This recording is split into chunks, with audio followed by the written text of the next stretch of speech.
지구 멸망 하루 전 정부는 공식으로 발표한다. 새로운 행성을 향해 탈출하는 우주선에 딱 100명을 데리고 가겠다. 모든 국민에게는 본인이 갖춘 능력을 어필할 수 있는 30초가 주어진다. 우선 문명을 건설하는 험난한 과정에 실질적인 도움이 될 기술이 무엇일지 알아야 한다. 유명세나 재산은 아무 의미 없다. 농업, 공학, 의학, 과학, 예술, 어떻게든 현대 사회에 빼놓을 수 없는 기술과 나를 엮어야 한다. 생각을 정리하지 못했지만 벌써 내 차례다. 나에게 주어진 30초 안에 뭐라도 말해야 한다. 나는 작은 샌드위치 가게를 준비한 경험이 있다. 제빵이나 요리도 가능하다. 블로그에 글도 열심히 쓴다. 마케팅, 사업 개발, 카피라이팅 업무 경험이 있다. 다음 날 정부는 당신을 두고 지구를 떠날 것이다. 그들에게 당신의 쓸모를 어떻게 호소할 것인가? 스리랑카 캔디 중심가에서 30km 떨어진 곳에 핀나웰라라는 곳에 코끼리 고아원이 있다.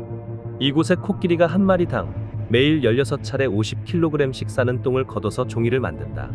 한 마리가 50kg, 10마리면 500kg, 20마리면 1톤이다. 하루에 똥이 최소 1톤이 쌓인다. 한 달이면 30톤이다. 그냥 두면 보통 문제가 아닌데 다행히도 코끼리는 소화 능력이 참 약해서 영양분만 쏙 빠지고 섬유질이 그대로 나오기 때문에 종이로 만들기가 용이하다.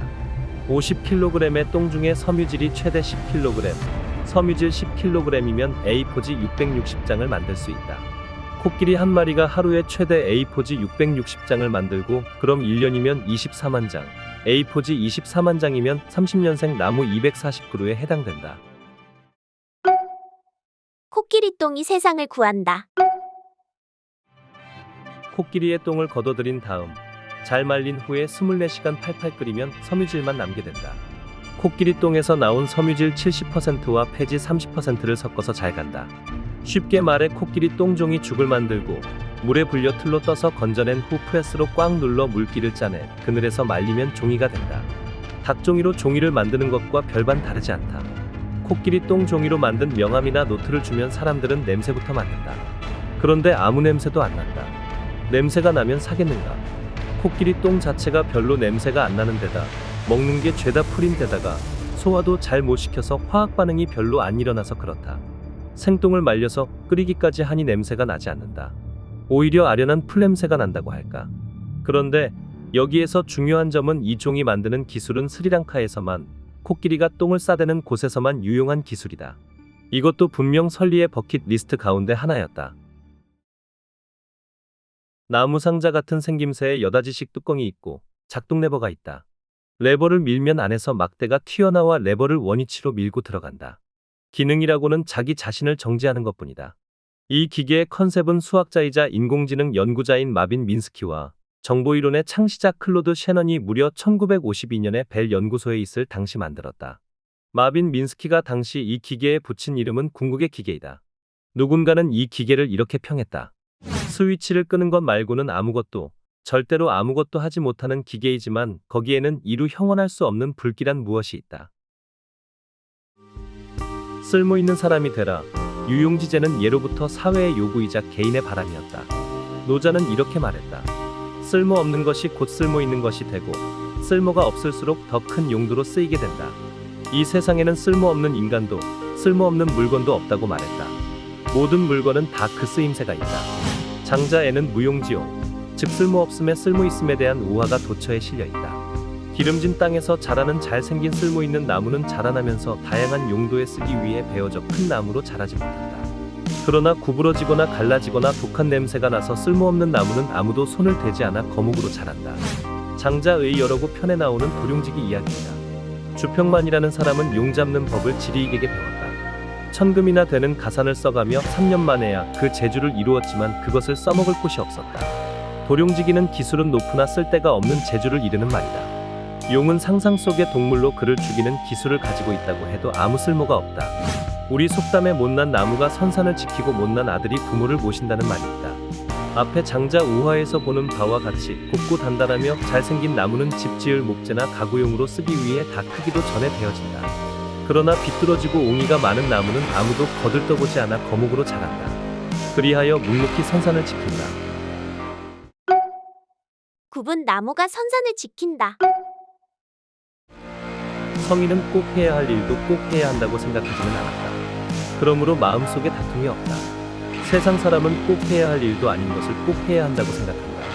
그러므로 마음속에 다툼이 많은 것이다. 장자는 천지 만물의 근원인 도를 인간이 파악하기 위해서는 인위적인 지식을 떠나 도 그 자체에 몰입할 때 비로소 가능해진다고 보았다. 모든 선택지에는 인과가 있다. 여기서 말하는 인과란 선택 전과 후에 내가 감당해야 할 모든 것을 의미한다. 단순히 선택지에 쓰여 있는 것만이 아니라 이 선택에 의해 내가 잃게 될 다른 기회나 관계 등을 이야기할 수 있다. 반드시 잡아야 하는 기회를 구분하는 것은 무척 어렵다. 나는 내가 잃거나 잃게 될 가치가 없게 될 것보다 과연 값진 것인가? 라는 질문을 통해 선택지의 가치를 평가한다. 살면서 내가 이 선택을 해보지 않는다면 나중에 후회할 것 같다거나 이 선택에 의해 내가 어려움에 처하더라도 과거의 나를 원망하지 않겠다는 마음을 한 번 더 확인한다. 이러한 몇 가지 기준을 통해 선택을 하다 보면 생각보다 이상적인 선택을 고르게 되는 경우는 그리 많지 않다. 하지만 되돌아보면 삶의 분기점이 된다고 생각하는 순간에는 언제나 이상적인 선택을 하게 되는 것 같다. 그 전에 했던 많은 현실적인 선택들이 모여 이상적인 모습으로 나아갈 수 있도록 이끌어준 것 같다. 물론 모든 선택에는 아쉬움이 남는다. 하지만 이상과 현실 사이에서 고민하는 그 시간들이 사람을 성장하게 만든다. 말이 길어진 것을 보면 분명 망설이고 있는 것이다. 그렇다. 모든 중요한 순간의 선택은 어렵고 힘들다. 다만 경험이 쌓인 경우 결정은 늦어져도 되지만 결정을 한 뒤에는 되돌아가거나 주저해서는 안 된다는 교훈을 얻게 된다. 옆집 사람이 외계인이라는 황당한 설정으로 시작하는 은하수를 여행하는 히치하이커를 위한 안내서. 책에 나오는 주인공 아서는 기술적으로 원시에 가까운 행성에 좌초된다. 아서는 디지털 시계, 내연기관, 전기 토스터 등 과학과 현대기술에 대한 지식을 가지고 그 사회를 개조해 천재라는 칭송을 받고 황제로 추앙받기를 기대한다. 하지만 그는 자신이 속했던 사회 전체의 도움 없이는 그 무엇도 혼자서 만들 수 없다는 사실을 깨닫는다. 누구나 쉽게 사용하는 토스터는 사실 기계라고 할 것도 없다. 최고의 식사 대용 음식을 자동으로 만들어내는 이 기계는 20세기 들어 1927년에야 만들어졌다. 얼마 전 영국의 토머스 트웨이츠라는 디자이너가 맨손으로 토스터를 만드는데 도전했다. 그는 맨손으로 모든 재료를 자연에서 직접 채취해서 조립해서 만든다는 원칙을 세웠다. 싼 토스터일수록 부품이 적게 들어있으리라는 짐작에 가장 값싼 토스터를 분해했는데 그 안에서 나온 개별 부품이 무려 총 404개에 달했다. 토머스는 여러 가지 재료들을 최소한으로 축소해 강철, 운모, 플라스틱, 구리, 니켈 등의 재료를 구하기로 한다. 22개의 부품으로 간추려지고 매장에서 10,000원 정도면 구입 가능한 토스터를 만드는데 제작기간 9개월의 비용은 200만 원이 들었다.